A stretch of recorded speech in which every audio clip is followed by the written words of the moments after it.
Well, hello folks, welcome to another video. Well, both the dogs are out. Yes, let's go ahead and get to it. So yeah, I will be smoking Nub Nuance, and it is a flavor cigar. Kind of a chocolatey. Let me take the foot band off. Let's toast it up. How's everybody doing?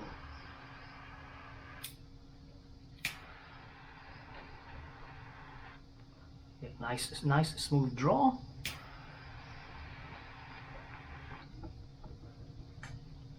Touch it up a little bit.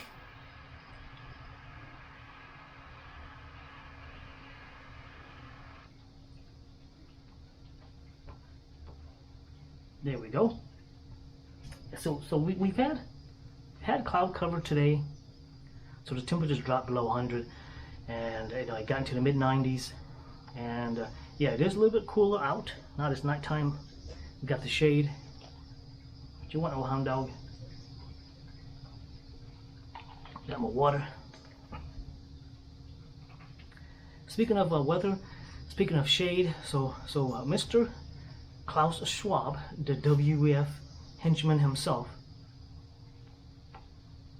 leader himself, Cobra Commander himself. Mr. We want to reduce the population down to 500 million. You'll own nothing, you'll be happy. So he's come up with a new scheme. I guess him and Bill Gates, he hashed up this scheme where he wants to cover the atmosphere with some sort of aluminum oxide or some sort of aluminum foil. To block out the sun. So Mr. Schwab, his idea is, he wants to put these balloons, these clumps of balloons, 3 of them the size of Brazil, so you can block out the sun. Mr. Big Bad Sun, and according to AOC, it's a joke. You can land on the sun as long as you do it at night. This is a nice, smooth, puffing cigar. Actually, there's a lot of puffy smoke coming out of this cigar. It was of course, it was in a masonry jar with some Bevida packages. I guess the packet, the Bevida, is pronounced anyway. I'm probably pronouncing it wrong, but you know what I'm referring to. So he wants to cover the earth with these clumps of balloons the size of Brazil, and of course Bill Gates, and he wants to cover the earth with these aluminum oxide or aluminum strips. Well, the thing is, if it's a guy like me who says that's nothing, no, I ain't got the financial means nor the power to do stuff like that. But these guys, well, I guess the wind's blowing that away. I guess the neighbor's kids are still out. Since it is summer, there's no school, so I guess they're, later at night they're still out. No barking, little doggy. Right, but these guys, they got the money, they got the power and the means to do what they say. The chemtrails. Can you tell the difference between a chemtrail and jet engine exhaust? I can't. There's some, and YouTube allows these videos, which I'm fine with. Let people see, let people know, and make up their own mind. So there's some guy, he made a video. He's like, okay, well, here's the difference between a chemtrail and a jet engine, jet engine exhaust. I'm like, dude, man, there's no difference. There's no difference. And if the government, because it's gotta be the government, it's not gonna be a guy like me sitting in his back porch. So if chemtrails are being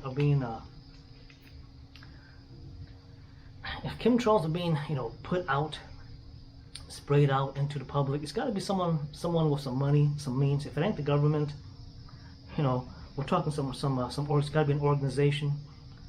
Again, someone with some money, some means.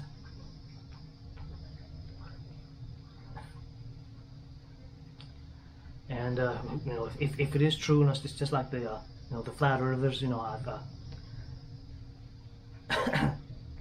you know, paid them no mind. Yeah, and of course it's been debunked. You know, people have taken they call it the basketball test.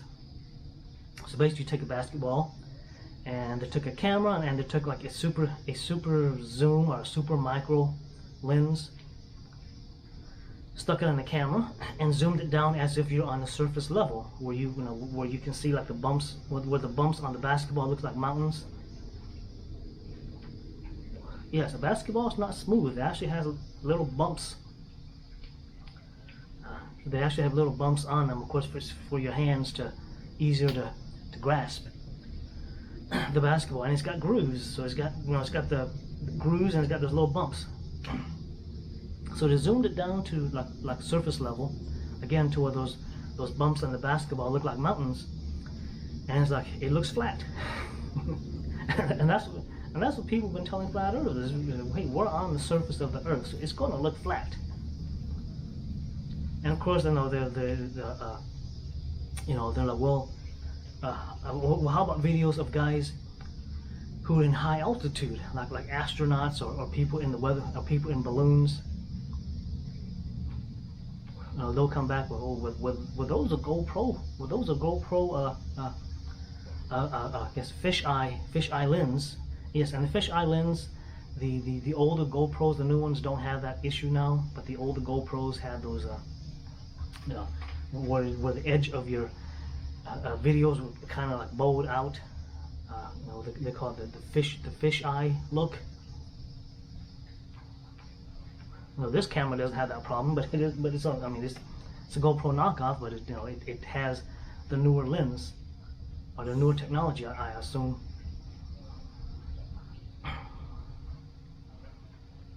Yeah, so dear leader, yesterday, I know, I guess the gaffe, you know, he said he has cancer. So today he's coming out saying he has COVID for the, what, third, fourth time? You know, luckily he's been vaccinated and triple jabbed, or else COVID would be like super bad. The thing is that, you know, like the flu vaccine, you take the flu vaccine, you don't get sick. You take the measles, chicken pox, you know, flu vaccine, you know, you don't get sick. You know, you take the flu vax, you don't get the flu. Chicken pox, you don't get chicken pox. Measles, you don't get measles vaccine, you don't get measles. You know, so what happened with COVID?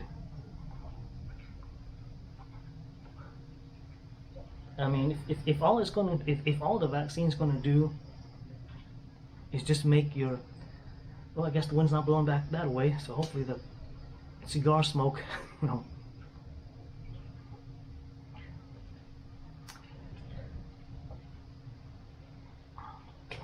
Let me cut it right here,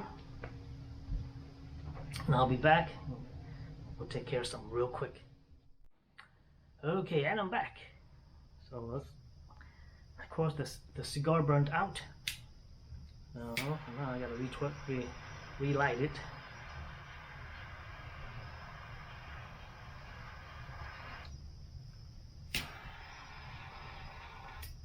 Of course, this is a nub cigar, so you gotta be careful. Careful you don't torch your face.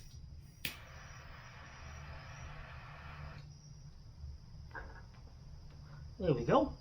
So yes, like I said, you know, a average dude like me saying stuff like that, or blocking out the sun, all that, you know, that's, you know, what, that means nothing. But guys who's got money and resources like Gates and Schwab, but yeah, when those guys say it, they got the means to do it. And of course, they're trying to do the climate scare. Oh, this summer is so hot. We're burning up. It's so hot this summer. But if you look at the weather map from 10, even 20 years ago, day by day comparison, it's no hotter. It's no hotter this summer than the summer 10, 20 years ago.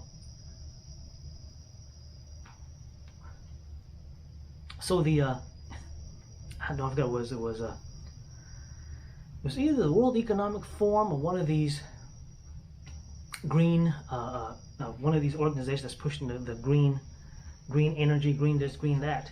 So basically, they came out. Basically said, if you follow all of our, if we cut CO2 as per their guidelines by 2021, it will lower the temperature by 0.05 degrees Celsius. Yeah, zero. It's not even half. 0.05 degrees Celsius. I'm not even talking about 0.1 degrees Celsius, but a 0.5. So that's like, I guess, a half of a half percent. So basically, it's nil or null. It's squat. And of course, the CO2. Of course, here in the West, we've been cutting CO2, but CO2 output has actually been increasing. Of course, looking at China, India, pretty much all of Asia. Thailand, all of these countries over in Asia are entering their economic, the industrial. It's like the industrial and technical revolution at the same time. So of course, the two big ones is China and India. Both of those countries are entering their industrial and their technical revolutions at the same time. And yeah, so here in the West, we've been cutting CO2, and of course, I guess to get I guess we're somewhere around, and I read this, we're somewhere around 400. So basically, if it drops below 200 parts per million, which it has done in the past, plants will start to die. When it gets down to 150 parts per million, all plants will die. Basically, it's not enough CO2 for the plants to I guess use. I guess there's not enough CO2 for the plants to breathe. It's just like us being oxygen deprived. If the level of oxygen in our atmosphere, which I think oxygen is 15% of the atmosphere. I don't know how many parts per million that is, but yeah, but if it drops, if oxygen in our atmosphere drops, of course the plants die, oxygen is going to drop, we're going to die next. But suppose that we're at somewhere around 400 parts per million right now, and at one, at one point we were somewhere around 800 parts per million, and it has been dropping. CO2 has actually been dropping, and it's not man-made cause that caused CO2 to drop from 800 down to 400.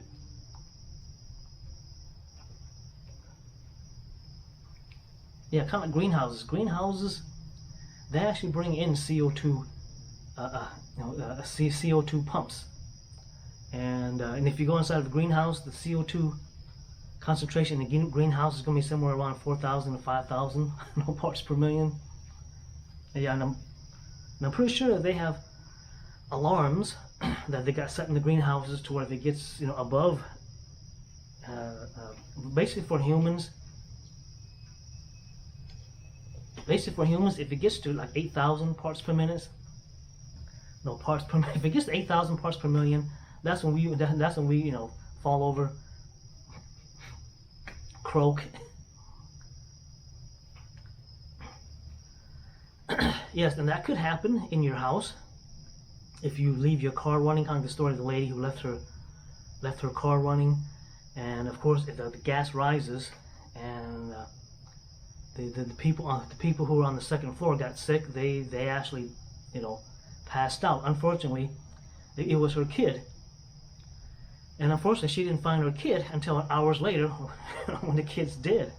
And it turns out she left the car on, and his bedroom was above the garage, unfortunately. So yes, in that case, yeah, the CO2 probably got up into the 8,000 parts per million. and the poor kid passed away. I almost had that with our family when we lived in a colder state. It was winter. We had gas heater in the house, and in my house is gas heat, it's natural gas also, but I got CO2 CO2 detectors all through the house. Yeah, and of course, what you don't want to stick it like right in the kitchen. You want to stick it close to or next to the kitchen, because I did that mistake. Stuck the CO2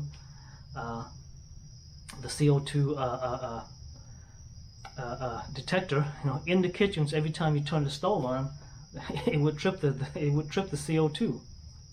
CO2 sensor. Which of course, you're turning the stove on. It's a gas stove. What you doing, dog? What you doing there?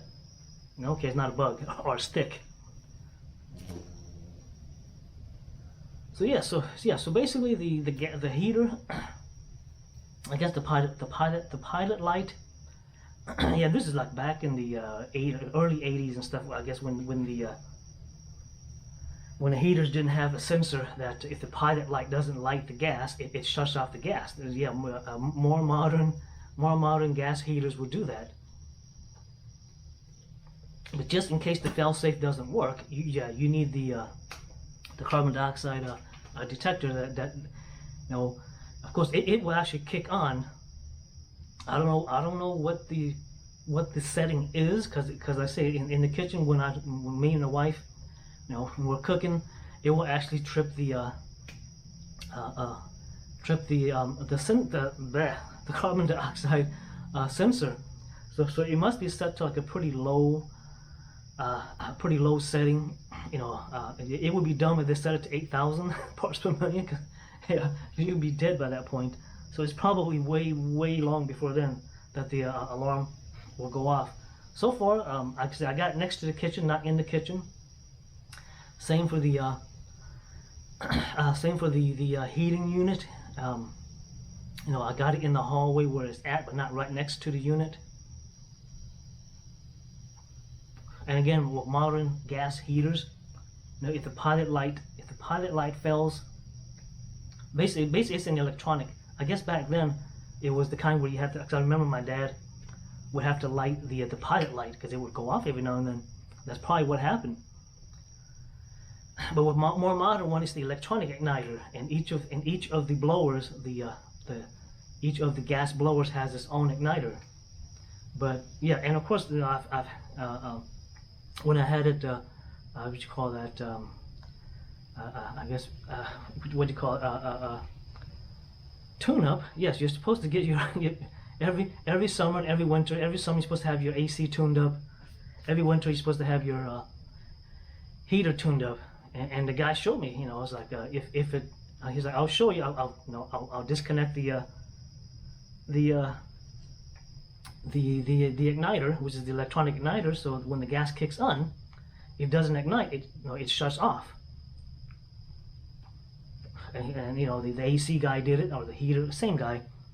He did. I watched it, and yeah, the gas kicked in, and then it wouldn't ignite, and it kicked right off. So okay, cool. So yeah, and there is a sensor, and he showed me what the sensor is at. So oh, cool, man.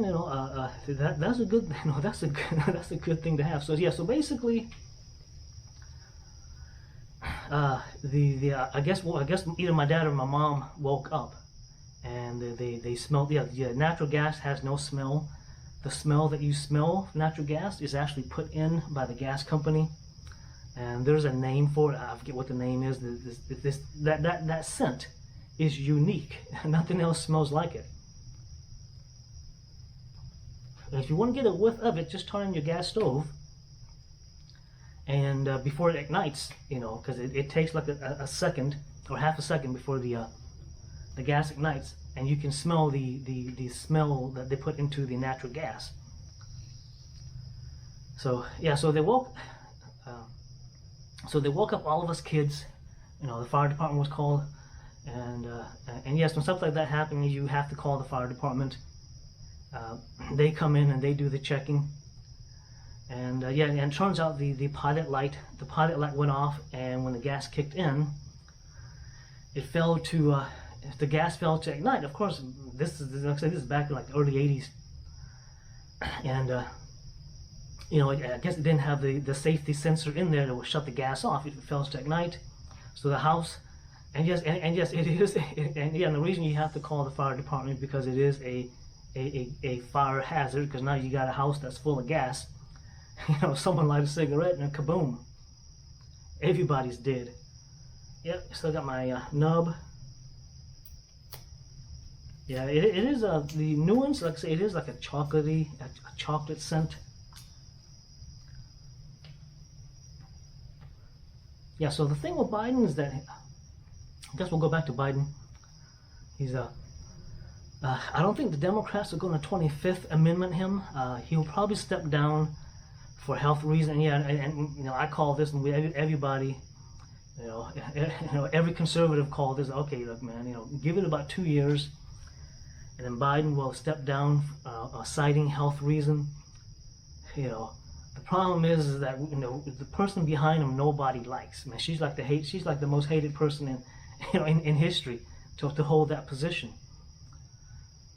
So yeah, so he's probably going to step down because of health reasons, and then now we're going to have the cackling hyena, who's going to step in as basically a interim president for the next 2 years, and then we got to gut it out until 2024 with the cackling hyena. Who knows what she's going to do? Yeah. So yes. So gas. So the reason gas prices around the globe is expensive is because the U.S. was an oil exporter. At least under Trump we were, and even under Obama. No, the U.S. have always been an oil exporter. I think we're like the top 5. Under Trump we were like the top 1, top 2, 1 or 2 oil exporter. But the U.S. has always been a oil exporter. So think about it. Now you got this. Now you got one of the top oil exporters who's not exporting oil anymore. Well, actually, you know, we're sending 1 million barrels of our reserve oil to China and India. You know, maybe Biden owns. Yeah, he's owned by China, so maybe he owes China, owes India something. He sent them like a million barrels of oil, of our reserve oil. So this is an oil that we're, you know, we pretty much, you know, he shut down the Keystone Pipeline. Biden shut down drilling, shut down oil rigs. No more new drilling. Shut down the oil rigs. But of course, to bring the price of gas down, you know, not only are they dipping into the oil reserve, didn't help. This started like 3 months ago. They started dipping into the oil reserve. Price of gas came down a little bit, then it shot up again. So basically, what they're doing now is reopening the drilling, the oil rigs. They're reopening drilling. Yeah, with our tax dollars. So you're going to see gas come down a little bit, but it's going to rebound. And it's going to go right up again because the drilling is not going to be enough, and it's not going to be in time because it takes time to reopen these oil rigs. It's going to take time to start the drilling. You know, it could be 3, 4, 5, 6 months down the road, which of course by then it's too late. Midterms already passed. Yes, and the world is affected by this again. Because one of the major oil exporters pretty much stopped exporting oil. We're, if anything, we're importing oil instead of making oil and exporting it. Yeah. So if you're in, if you're in, Japan, South Korea, you're complaining about the price of gas going sky high. That's because again, one of the importers ain't importing oils anymore. So the gas price of fuel has gone up all over the world, and it ain't Putin's fault. Because trust me, Putin, the Russians, they're selling their oil. They're exporting the oils to any and everyone that they can get, that they can send oil to. But it's going to take time, for the Russians to get the export Everything takes time. What you doing, dog? Little doggy. All right, so yes, and I guess I'll end it on this again. I had conversation about electric cars, renewables, and yeah, and here's the deal. And I tell folks, hey, there's no such thing as free. There's no such thing as free energy, because that's what they sold us. They sold us that renewable energy is free energy. And if you own a Tesla, again, so if you own a Tesla, you may have gotten a message not to plug in your car during the day, especially here in Texas, since our wind turbines out in West Texas are all broke. They're citing that the wind ain't blowing. No, it's not that the wind ain't blowing, they're broke. They installed those like in the early 2000s, and it's now around that time. It's almost 20 years. So it's almost 20 years and they need to be replaced. The problem is, it's too darn expensive to replace them. And if I can find the picture, I'll stick it here. All of the solar panels, all of the wind turbine blades are being buried in Midwest United States, over there, like in the Dakotas, Wyoming. Since they have wide open land, Utah, where it's wide open land, and there's just hundreds and hundreds of acres where solar panels, wind turbines are being thrown in, and darn bug, they're being thrown in landfill, and there's just bulldozing the dirt over them.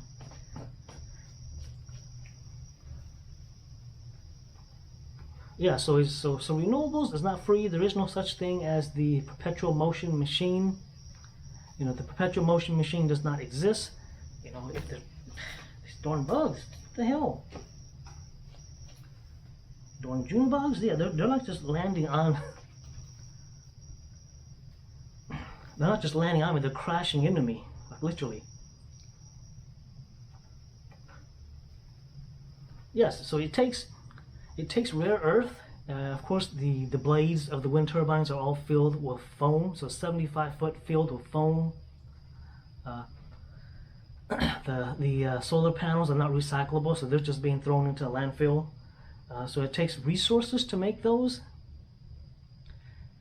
Number one, and number two, you don't get back what you put in. So basically, now of course, the folks in Congress, since they control the money, the folks that wants the grants, they got to give them the real numbers. So wind turbines actually only generate 1% of the energy. Right. So if you're one of these companies going to Congress, saying, "Hey man, I need a grant. We want to put up more wind turbines." And of course the congressman will be like, "Okay man, give me the real numbers, because I'm the one holding the check. You give me the real numbers, I'll write you the check." So they have to give the real numbers, and it turns out it's only with the wind turbines only producing 1% of the energy. Yes, and of course the pedo, he's going to try to sign an executive order, bypassing the Congress, the Senate, to I guess enact the Green Deal, where they're going to try to put wind turbines in the Gulf of Mexico. Like, hey man, now windmills, the wind turbines have already failed Texas. They're talking about if the wind turbines don't kick in, there might be rolling blackouts here in Texas. And of course people go, "Hey man, you guys got oil and natural gas, and why don't you guys use those?" Well, the problem is, Big Daddy government. They're the one that's hamstringing Texas energy. Yes, we have our own power grid, but the problem is if you're not putting enough power into the grid, just like anything, you're not going to be able to keep the lights on. Better start buying kerosene and candles and a fan.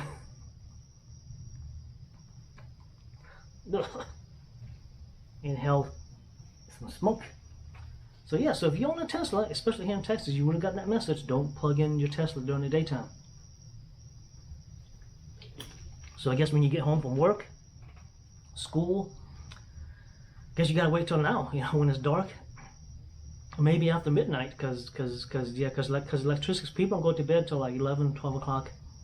Adults anyway, kids should be in bed by, you know, kids should be in bed by now.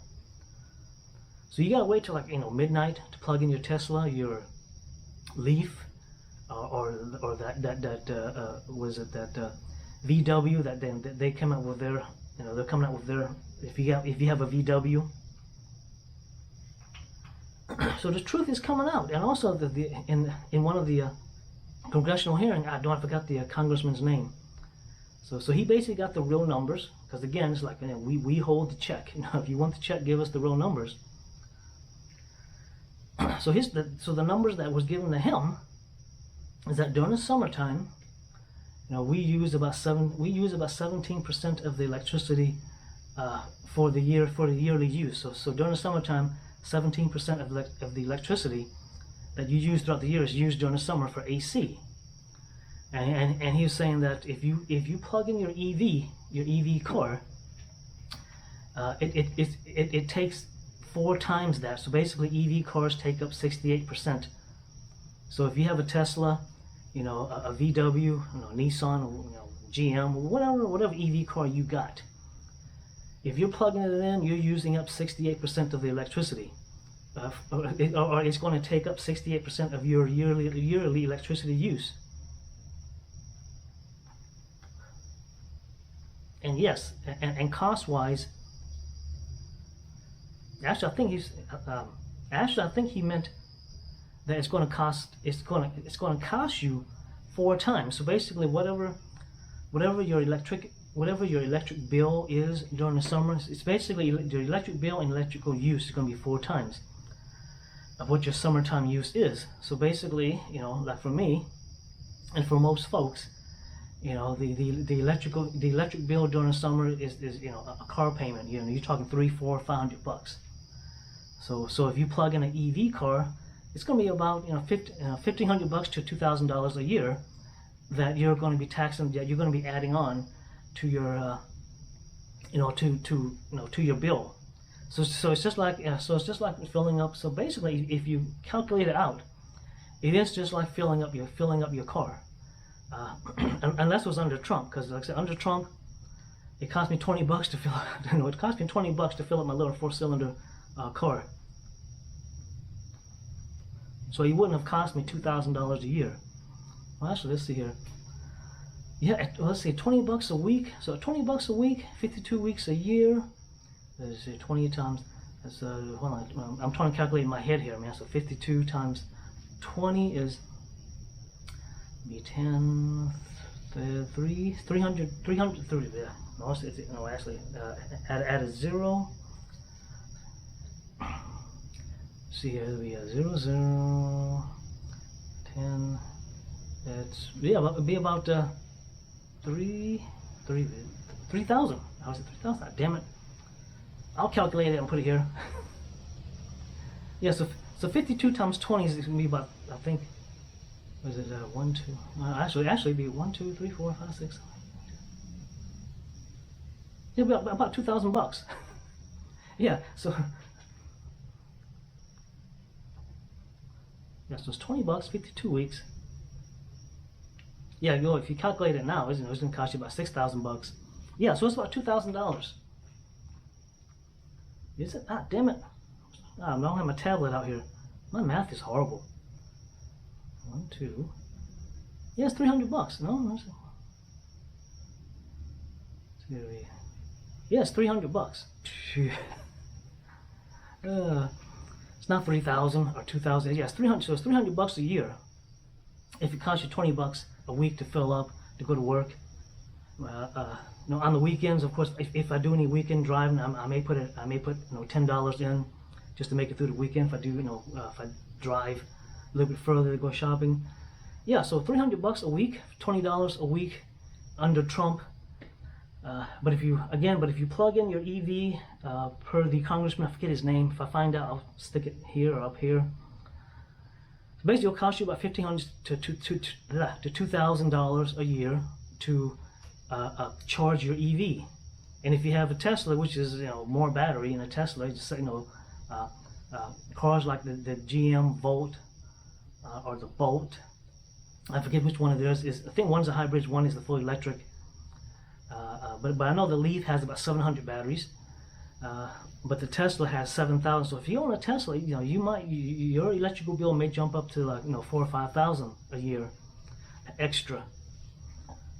So yeah, so people saying, yeah, man, it only cost me $15 a year, $15 a month to charge up my electric car. You're lying. You know, now that the real numbers out. Yes, and all the folks saying, yeah, I charge my Tesla on renewable energy. That's bullcrap. You're being sold BS. You're being sold bullcrap. You know, your Tesla's being charged either by nuclear, most likely being charged by coal.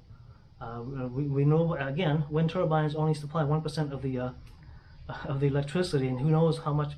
Solar is probably the same.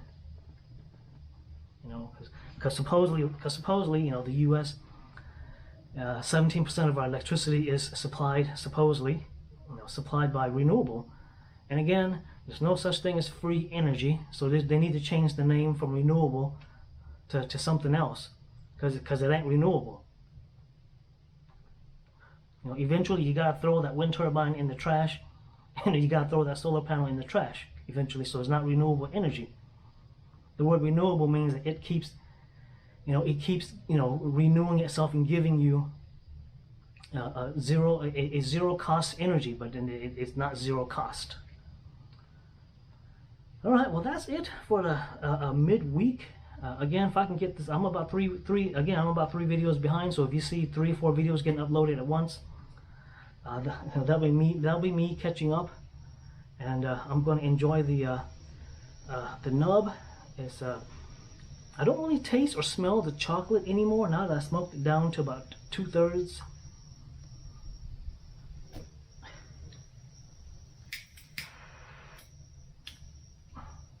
So again, all of you smokers out there, enjoy your smoke, cigars, cigarettes, weed, again, where it's legal. And I don't know why and again, the government is for at least weed wise, they're allowing states to regulate weed, which I would prefer.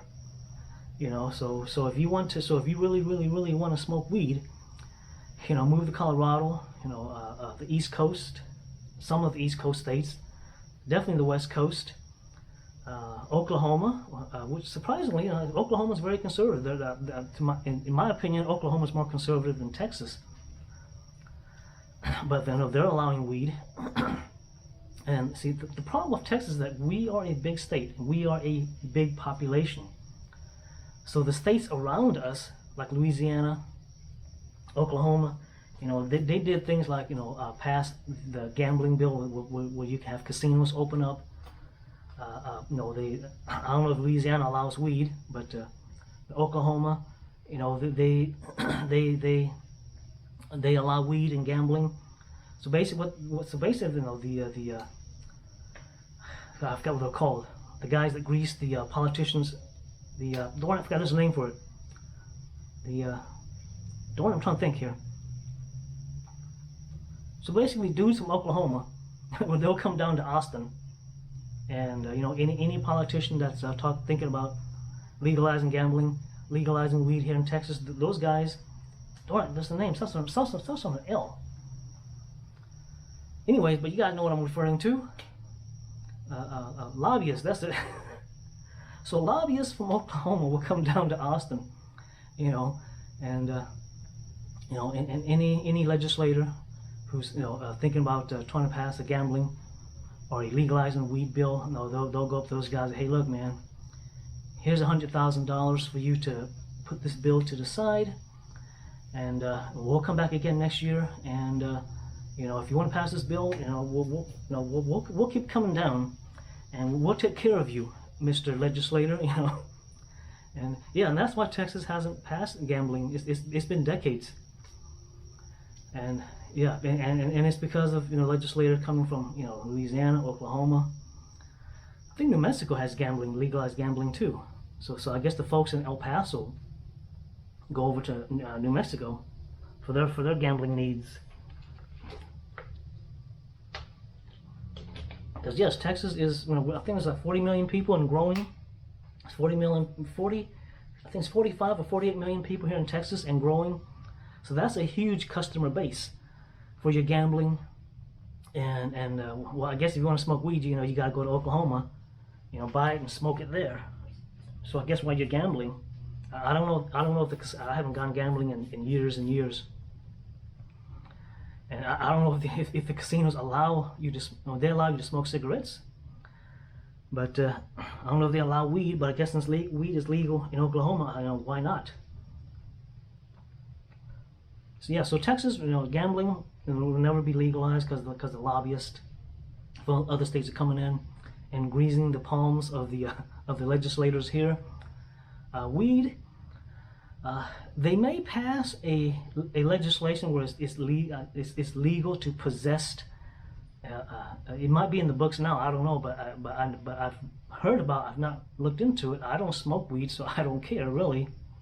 But if you have something like 2 ounces, which is for personal use, they're not gonna bust your balls over it. So if you got a buddy, who gave you like one joint to smoke, and that joint is caught now of course, if you're committing a crime or something, you caught with that one joint in your pocket, they're probably going to bust you for that too, for marijuana possession, and for whatever illegal activity you're doing, thieving, stealing, beating somebody up, assault, stuff like that. So, well, that's it. Video's gone on long enough, and this is a good cigar. Like I said, I don't smell or taste the chocolate anymore. It's to me, it just smells and tastes like a regular cigar now. And yeah, definitely check out Nub if you haven't. Don't let the size fool you. It is a good cigar. It is a nice, slow burning cigar, as you can see. And thanks for watching.